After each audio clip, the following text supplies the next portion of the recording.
Hello students, I am Shefali, your chemistry teacher. My channel is Vishwas School Buna. Firstly press the like, share and subscribe button. Students, हम लोग पढ़ रहे थे chapter solution of class 12th chemistry का। तो हमारा पिछला जो टॉपिक था वो था हमारा राउल्ट्स लॉ। पिछली दो वीडियो में मैंने राउल्ट्स लॉ के दोनों केस को कंप्लीट किया था। आज हम लोग पढ़ेंगे राउल्ट्स लॉ के ऊपर न्यूमेरिकल। मैं आपको एक एग्जांपल दे रही हूँ, उसके बाद आपने प्रैक्टिस प्रॉब्लम्स को सॉल्व करना है। इसी तरह के न्यूमेरिकल्स आपको देखने को मिलेंगे। Now I am taking the example that is vapour pressure of chloroform and dichloromethane at 298 Kelvin are 200 mm Hg and 415 mm Hg। सबसे पहले न्यूमेरिकल करने का तरीका क्या है, वही कि गिवन डैट आप लिखोगे कि क्या दे रखा है, क्या दिया हुआ है, इसको हाईलाइट करो। दो कोई सब्सटेंस है क्लोरोफॉर्म एंड डाइक्लोरोमीथेन, उनका जो वेपर प्रेशर दिया हुआ है ये दिया हुआ है। पहले जो मैं वेपर प्रेशर लिख लेती हूँ कि किसका दिया हुआ है 200 mm Hg। एक तरफ मैं CH Cl3 को लिख लेती हूँ और एक डाइक्लोरोमीथेन CH2Cl2। क्योंकि इसकी काफ़ी चीज़ें दी हुई हैं इसलिए मैं इसको थोड़ा अलग से लिख रही हूँ। आप चाहो तो उस तरीके से भी लिख सकते हो, गिवन डैट अलग अलग चीज़ें। इसको मैं ऐसे समझाऊंगी तो ज़्यादा आसान रहेगा। इसका वेपर प्रेशर दिया हुआ है 200 mm ऑफ Hg और इसका वेपर प्रेशर दिया हुआ है 415 mm ऑफ Hg। उसके बाद क्या दिया हुआ है हमें कि the vapour pressure of a solution by mixing. अब हम क्लोरोफॉर्म को कितना मिक्स कर रहे हैं, यानी उसका मास दिया हुआ है 25.5 ग्राम और इसका मास दिया हुआ है कितना 40 ग्राम। दोनों का डाटा हमें मास और प्रेशर का गिवन है। टेम्परेचर दोनों के लिए कांस्टेंट है 298 केल्विन। वो तो हमें पता है राउल्ट्स लॉ कांस्टेंट टेम्परेचर की कंडीशन पे लगता है, तो इसको न्यूमेरिकल्स में इसका यूज़ नहीं है। तो पहले हमने क्या निकालना है, फर्स्ट केस में जो फर्स्ट पार्ट है हमारा ये the vapour pressure of solution. Solution का मतलब सोल्यूट प्लस सॉल्वेंट, यानी इन दोनों को मैं मिक्स करूंगी तो सोल्यूशन बनेगा। उसका वेपर प्रेशर हमने क्या करना है, निकालना है। उसका वेपर प्रेशर निकालना मतलब टोटल के लिए मैं इसका पहले फॉर्मूला लगाती हूँ। पी टोटल मुझे क्या करना है, x1 मान लेती हूँ, इसको मैं 1 का नाम देती हूँ और इसको 2 का नाम दे रही हूँ। कोई भी पूरा लिखने के बजाय 1 2 नाम दे रही हूँ। अगर मैं इसको सोल्यूट और सॉल्वेंट लिख लो, ए और बी लिख लो, वो आपकी मर्जी है।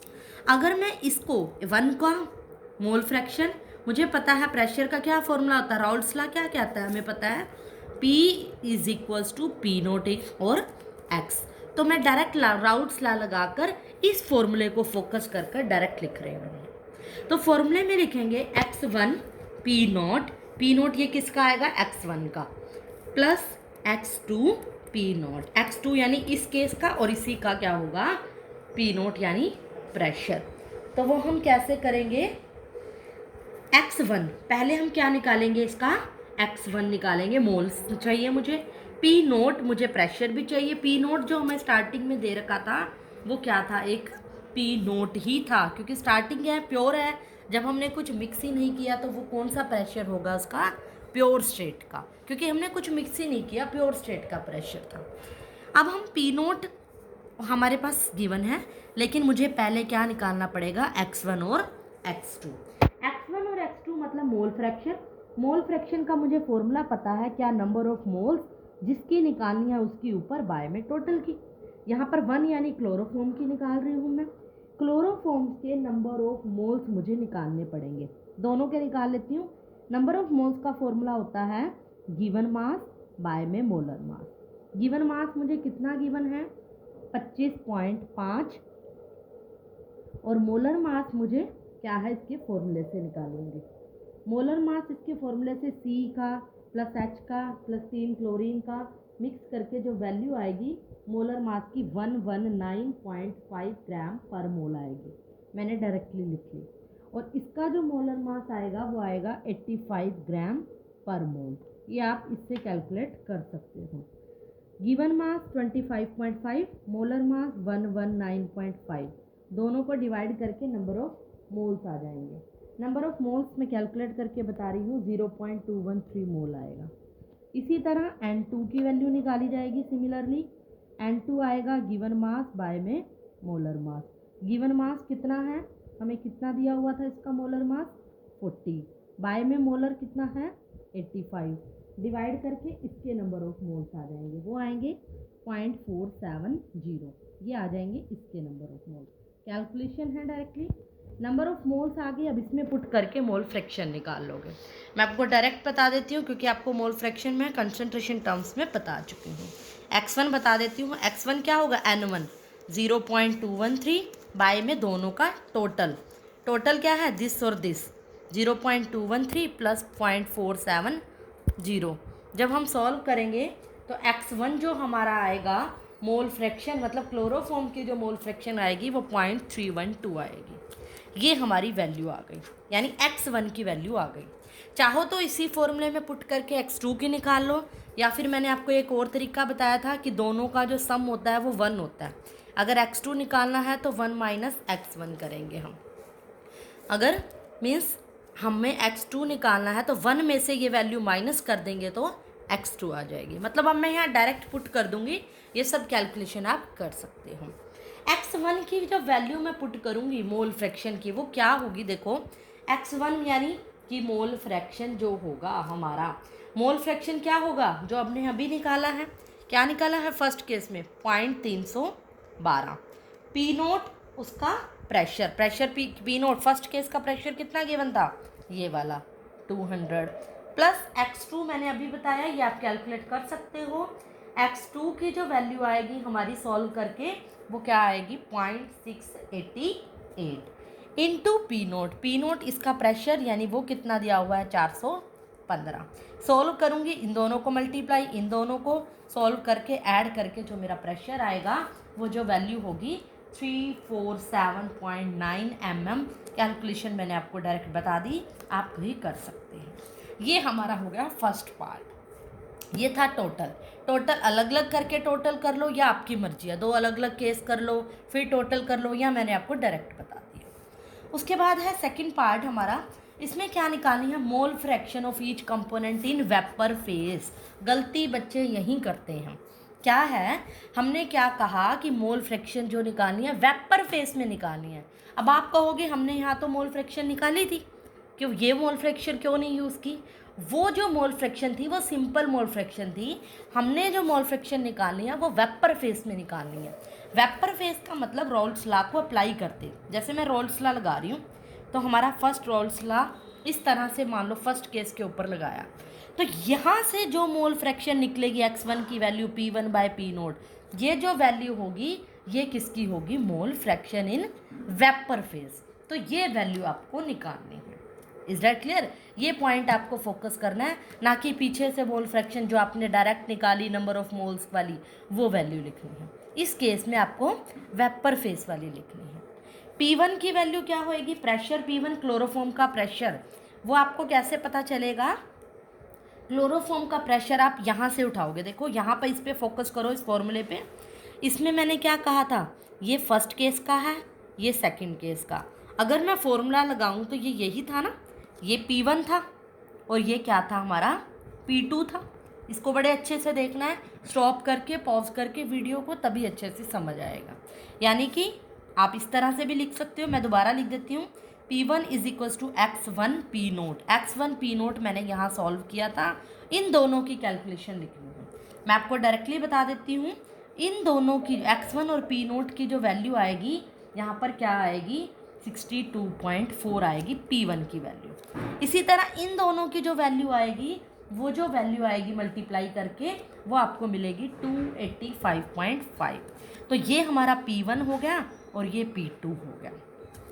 अगर हमारा P1 है और x1 निकालूँ इस फॉर्मूले से, x1 क्या होगा P1 by P note, P1 है हमारे पास 62.4, पी नोट स्टार्टिंग में जो दिया है हमें, पी नोट कितना है 200, सॉल्व करके वैल्यू आएगी x1 की, x1 क्या हो गया मोल फ्रैक्शन, सॉल्व करोगे तो 0.18 हमारा क्या आ जाएगा मोल फ्रैक्शन, ये होगा वेपर फेज में। इसी तरह दूसरी भी चाहो तो इसी फॉर्मूले से लगा लो, P2 बाय पी नोट, या फिर x1 प्लस x2 वाला ये तरीका भी सोल्व कर सकते हो। x2 निकालना है तो 1 माइनस x1, 1 माइनस x1 करोगे तो 0.82 आपको क्या मिल जाएगी, x2 की वैल्यू। दोनों फॉर्मूले से सेम आएगी, बस ध्यान ये रखना है x1 की वैल्यू ये वाली पुट करनी है, क्योंकि ये वेपर फेस की है, ये पुट करोगे तो ऑटोमेटिक x2 की वैल्यू भी वेपर फेस वाली ही आएगी। ये तो था राउल्ट्स लॉ के न्यूमेरिकल। यहाँ पर हमारा राउल्ट्स लॉ कंप्लीट होता है। अगला जो टॉपिक है वो है हमारा ideal and non ideal solution. इसके बारे में आप थोड़ा बहुत फैमिलियर हो +1 क्लास से, बट यहाँ पर जो कंसेप्ट हो गए आइडियल सॉल्यूशन के, यहाँ पर राउल्ट्स लॉ से रिलेटेड कंसेप्ट मैं आपको बताऊंगी। कुछ एक कैरेक्टरिस्टिक्स हैं, कई बार डिफरेंस आ जाता है, give the difference between ideal and non ideal solution, ये भी इंपॉर्टेंट है। राउल्ट्स लॉ भी हमारा इंपॉर्टेंट था। इसमें काफ़ी सारे टॉपिक हैं जिसके मैक्सिमम चांसेस हैं आने के एग्ज़ाम में, वो भी मैं आपको साथ साथ बताती रहूँगी। इंपॉर्टेंट में है, कई बार 2 या 3 नंबर में ये डिफरेंस आ जाता है। आज मैं आपको सिर्फ आइडियल सॉल्यूशन के बारे में बताऊंगी, नेक्स्ट लेक्चर में आपको नॉन आइडियल बताऊंगी। Listen it carefully. Ideal solution क्या होता है, पहला इसका करैक्टरिस्टिक्स, इसका पॉइंट, इसका डिफरेंस में भी डाल सकते हो कि विच ओबेज राउल्ट्स लॉ, जो राउल्ट्स लॉ को फॉलो करे, जो ओबे करे। हमने +1 में पढ़ा था कि जो आइडियल गैस की इक्वेशन को फॉलो करे वो क्या थी, PV = nRT। वो तो जनरल बात थी कि आइडियल गैस इक्वेशन। यहाँ पर हम आइडियल सॉल्यूशन की बात कर रहे हैं, आइडियल गैस की बात नहीं कर रहे। तो आइडियल सॉल्यूशन वो होते हैं जो राउल्ट्स लॉ को फॉलो करते हैं। और राउल्ट्स लॉ क्या कहता था, उसका ग्राफ क्या था, प्रेशर और मोल फ्रैक्शन के बीच में। प्रेशर और मोल फ्रैक्शन का मैं डायरेक्टली आपको बता देती हूँ, अब ना कि इसकी डिटेल में जाते हुए। ये मैं आपको पिछली वीडियो में बता चुकी हूँ राउल्ट्स लॉ के फर्स्ट केस में, कि यहाँ पर कोई PA था, मान लो ये PB था, और ये इनका टोटल था PT, PA + PB। मतलब राउल्ट्स लॉ को जो फॉलो करे, ओबे करे, वो क्या होता है, आइडियल सॉल्यूशन। मतलब उसका जो ग्राफ हो आइडियल सॉल्यूशन का एज इट इज़ जैसा आएगा, इससे डेविएट नहीं करेगा। दूसरी जो कैरेक्टरिस्टिक्स होती है वो क्या होती है आइडियल सॉल्यूशन की, दो solution whose delta V mixing या डेल्टा मी सॉल्यूशन इज 0। इसका क्या मतलब है कि जिसका डेल्टा वी मिक्सिंग 0 होगा। फॉर एग्जांपल, इस बात को एग्जांपल से समझो। मान लो मैंने कोई एक बीकर के अंदर एक सॉल्यूट लिया 5 ग्राम, A सॉल्वेंट ले लो या B सॉल्यूट, वो आपकी मर्जी है, नोटेशंस हैं जैसे मर्जी लो। इन दोनों को मैंने एक बीकर के अंदर मिक्स कर दिया इकट्ठा और एक सोल्यूशन बनाया, तो सोल्यूशन मिल गया मुझे अगर 10 ग्राम A + B। अगर A और B को मिलने से इन दोनों का सम बराबर आता है तो हम क्या कहेंगे, डेल्टा वी मिक्सिंग 0 है। मीन्स इसका मतलब क्या हुआ, डेल्टा वी का V of solution minus V of solute plus V of solvent.